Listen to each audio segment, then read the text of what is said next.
What's up, y'all? So apparently, allegedly, Robert Downey Jr. is getting paid significantly more than $80 million to be in the next two Avengers films.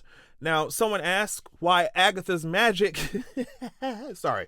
Someone asked why Agatha's magic looks so cheap, and people said it's because RDJ is taking all the coins out the piggy bank.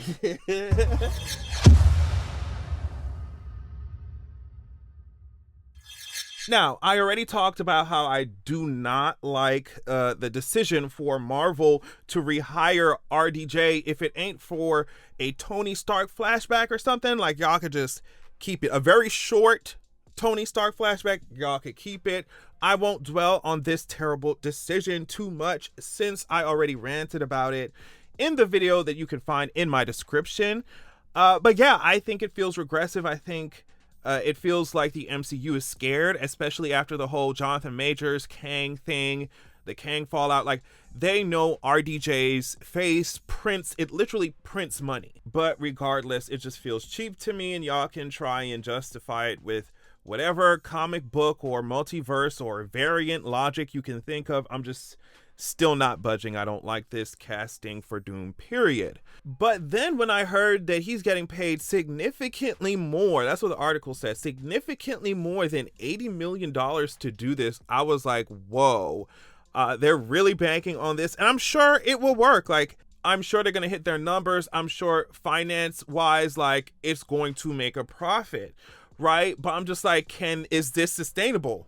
Like, is it going to work every time? I mean, I could be wrong, right? And they could build the next phase entirely off of him, and then the next phase after that, and then the one after that to infinity and beyond, and they make a whole lot of money at the end.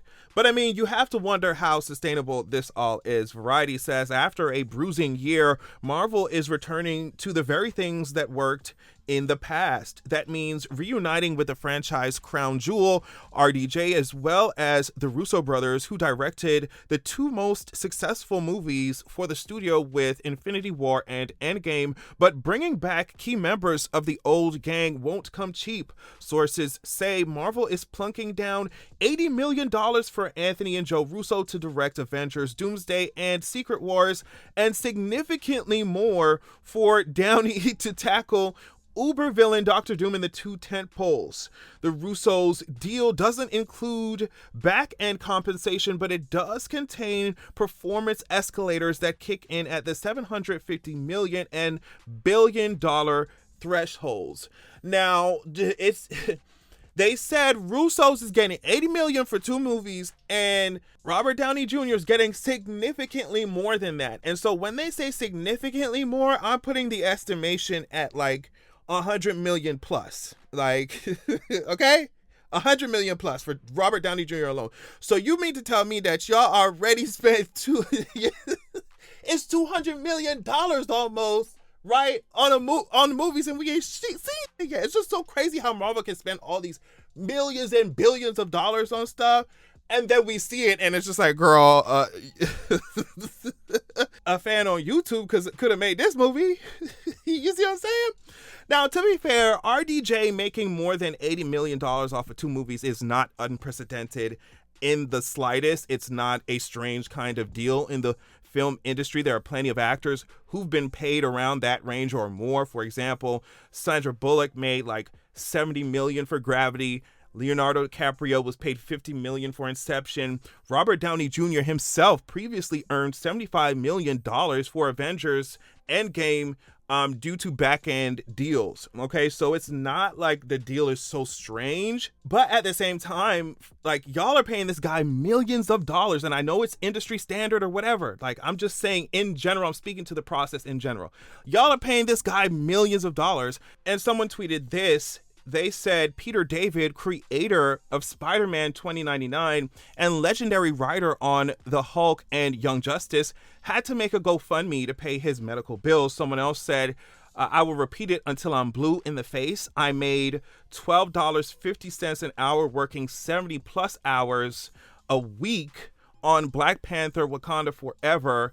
It went up to $14 an hour. Another guy said also, he said, I can't find the tweet though. But he said that he was working on Marvel movies in some capacity and asked for like a raise, like $1 raise, I think from like $14 to 15 or something, and he got denied. TV writer and director Zach Morrison said no actor should be making this much when writers, assistants, and script coordinators are making $17 to $20 an hour. And some people respond to this by saying, well, y'all are just random VFX guys. Y'all are just random writers, assistants, and script coordinators. Y'all just random people. Why would you be paid as much as Robert Downey Jr.? Someone else responded by saying there's a grand total of one person that can act like Robert Downey Jr. and 1 million people that are VFX artists. And I was just like, wow, you think that there aren't tons and tons of people who can't act like a narcissistic, alcoholic white man? First of all, like that's... Second of all, I get that someone who is literally the face of a franchise would be paid more, whatever, like, I get that. But for the crew who make your movies what they are, I mean, we're talking about writers and script coordinators, and I don't care if they hold in the boom mic. I don't care if the cameraman, I don't care. Set design. Like, for the people, the crew who make your movies what they are, to be slaving like this while you have the money to give the Russos 80 million, RDJ even more, it's like, it's just a lot. Like, to me, y'all spend egregious amounts of money in weird places, you know, and end up making things like Love and Thunder. While at the same time, the people working behind the scenes are getting paid garbage. I've heard also arguments that the studios know that CGI is trash for a lot of these movies, and they don't care because people will go watch it anyway, as long as it's big actors and famous superhero names on it. So they get to pay the behind the scenes artists like crap and then rake in billions of dollars. So of course, this did not start with the new RDJ deal. I know that, but I'm just saying that the movie's already going to be expensive, especially given Marvel's usual behavior. So why not spend all that money giving us a new wig, a new style, a new cut, a new color, right? Why not spend all that money building something else instead of just pouring it all into RDJ's bank account and hoping for the best? Give us something fresh. All this money, it's not even going to the VFX artists and the writers, and they struggling. They can't pay their medical bills. It's like, if y'all gonna spend the money, make it make sense. But like I said, they're like, girl, we're gonna make $1 billion off this movie if we put RDJ's face on it. They ain't trying to hear nothing else. I don't think that Marvel thinks that they're taking a hit right now, or I think that they are not going to pay as much attention to the people who are not fans of this casting, because I think they think that enough people are fans of this casting. But I'm just like, like I said before, y'all might make $1 billion off these movies, right? Like y'all do. But is this always going to be the case? Is it sustainable? Are y'all always going to be able to pull old actors like y'all do with Hugh? And like, is it sustainable? That's the question here. But wait, y'all, there's more. The article says for Downey, who helped catapult Marvel into a money printing machine, his deal also is filled with perks that include private jet travel, dedicated security, and a whole trailer encampment. I did not say a trailer. I said a trailer encampment for the newly minted Oscar winner. And I'm just like, y'all got the Secret Service following this man around. Y'all talking about a whole trailer encampment, private jet stuff. Y'all could have been using that money to give us something narrative-wise, casting-wise, that did not feel so regressive. Y'all got him walk around like he is he is a former president or something. I guess technically he is, girl. I guess technically he really is. Okay? Like, all this, but Marvel has proven time and time again that just because they spend a whole lot on a movie or a whole lot on an actor or a whole lot on a trailer encampment does not mean that's going to be good, girl. It does not mean it's going to be good.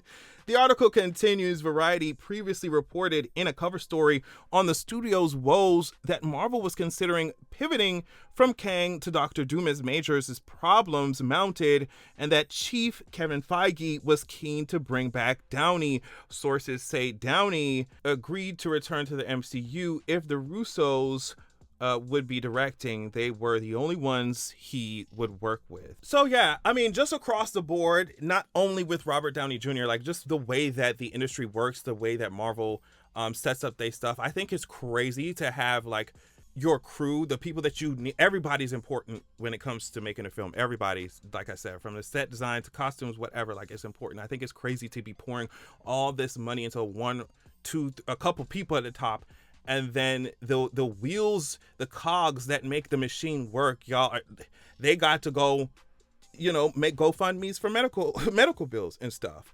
And then it's like y'all are doing that while pouring all this money into something that I feel is like taking us backward. It's regressive. It's lazy. The casting, oh my God, I expected anybody else but RDJ. But yeah, I just thought it was interesting to like see the numbers, because although there seems to be some kind of like division, right? When we talk about Marvel fans and this decision for RDJ to play Doom, although the fans are kind of divided on that, it seems like Marvel, I mean, obviously, like you don't make this announcement 2 years before the movie comes out, and we don't know nothing else. Like, it's just, about this thing. But the RDJ is casted, like, though the fans are divided, Marvel definitely thinks like, girl, we're gonna just plow through this, and the Jonathan Majors thing's messed up, but we're gonna plow through this, pour a whole entire country's economy into RDJ's account, and we gonna hope for the best. I'm just like, good luck, y'all.